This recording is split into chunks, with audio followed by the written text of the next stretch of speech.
এই দেশ থেকে শুধু আওয়ামী লীগ গিয়েছে, তার সমস্ত অপরাধ রয়ে গেছে। কারণ অপরাধ আওয়ামী লীগ করেনি, অপরাধ করেছে বাংলাদেশি মানুষ। অপরাধ বিএনপি করছে না, অপরাধ করছে বাংলাদেশের মানুষ। বিএনপি 15 বছর ছিল না, অপরাধ ছিল, আওয়ামী লীগ ছিল। এই আওয়ামী লীগ চলে গিয়েছে, অপরাধ রয়ে গেছে।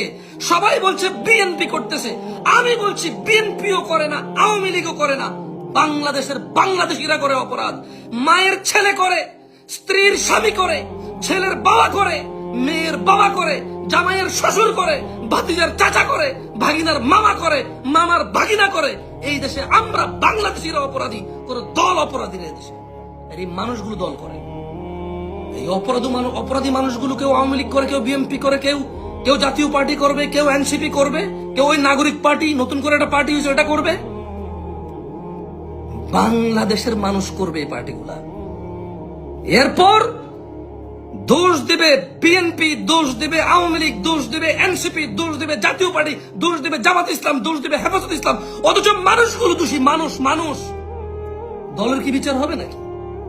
10 কোটি, 5 কোটি, 1 কোটি, 2 কোটি, 4 কোটি মানুষ দিয়ে দল, এত দলের বিচার করবে কে? মানুষগুলোর বিচারের আওতায় আনা উচিত, মানুষগুলোকে বিচারের আওতায় আনা উচিত। দল নিয়ে কথা বললে দল বলবে যে আমরা ওকে বহিষ্কার করে দিয়েছি। বিএনপির মধ্যে এরকম লোক হইতে পারে না, জামাত ইসলামের মধ্যে এরকম লোক সহ্য করতে পারি না, আওয়ামী লীগের মধ্যে এমন লোক আমরা পছন্দ করি না, আমরা তাকে দল থেকে বহিষ্কার করেছি বহু আগে। ব্যাস, দল বেঁচে গেল, দল বেঁচে গেল। পুলিশ করলে পুলিশ বলবে আমরা তোকে বরখাস্ত করেছি, আর্মি করলে আর্মি আমরা তোকে বরখাস্ত করেছি। জামশেদ মজুমদারের মতো কোন মাদ্রাসায় চাকরি করে যদি হুজুর করে কোনো অন্যায়, মাদ্রাসা বলবে আমরা তো ওনাকে চাকরিচ্যুত করেছি, বহিষ্কার করে দিয়েছি, আপনারা যা বিচার করেন করেন। আমাদের মাদ্রাসার সাথে ওর কোনো সম্পর্ক নাই, আমাদের দলের সাথে ওর কোনো সম্পর্ক নাই, পুলিশের সাথে ওর কোনো সম্পর্ক নাই, আর্মির সাথে ওর কোনো সম্পর্ক নাই, বিএনপির সাথে ওর কোনো সম্পর্ক নাই, মসজিদের সাথে ওর কোনো সম্পর্ক নাই। বলবে প্রতিষ্ঠানের বিচার করবা নাকি তোমরা? প্রতিষ্ঠানের বিচার করতে গেলে তো তোমরা জীবনও পারবা না, তোমরা বিচার করতে হবে মানুষের।